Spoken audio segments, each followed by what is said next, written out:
The guy I play, he has a sort of cynical, roguish quality, which I guess is a little Han Solo. I'm feeling Han Solo. Calrissian. Yes. But he's hard to pin down. Okay. His name is Jude. Jude. And he's hard to pin down. So close to Jude. I know. I took that as a compliment. Yeah, for sure. But I'd like to see what the fans think. I'm really not sure. I love the concept. I thought it was a really, really smart, simple idea, and it harked back to the little boy I was in the 70s watching this film for the first time when it changed cinema, changed me, changed everybody.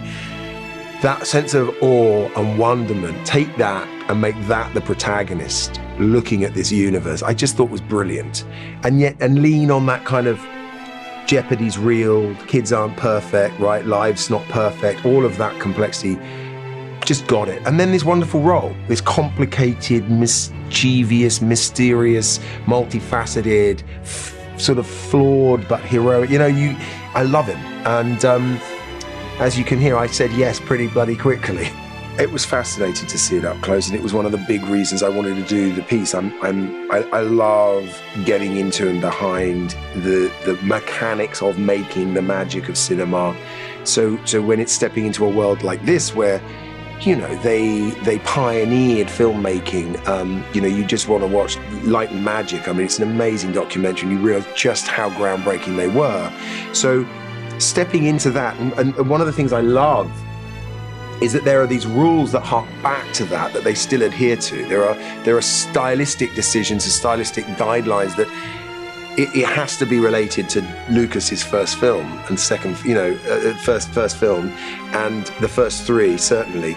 And so learning and seeing that in action was a thrill. But how lucky am I? They came to me with this, I think, wonderful concept that let's make the protagonists children. Let's look at the universe through the eyes of youth and awe and fear. I just think it brings such a freshness to it. And it reminded me of, the child I was when I first encountered this world. And so I loved that. But equally, I loved this character they had for me, and the opportunity to play someone so mysterious and contradictory. Does he know who he is himself? He seems to be so many things to so many different people. And Could one of those be a Jedi? I mean, you never quite know. Before Star Wars, really my experience of cinema was probably the Disney animated films that were coming out, whether it was The Rescuers, I think, or 101 Dalmatians. I was pretty young, and then there was Star Wars. So in a way, it was also my introduction to cinema. I remember sitting in those wonderful, big, drafty English movie houses, like, the popcorn and the chalk ice, and just being blown away by the imagination and the potential of this galaxy far, far away. How far can I go there? Trust in the Force.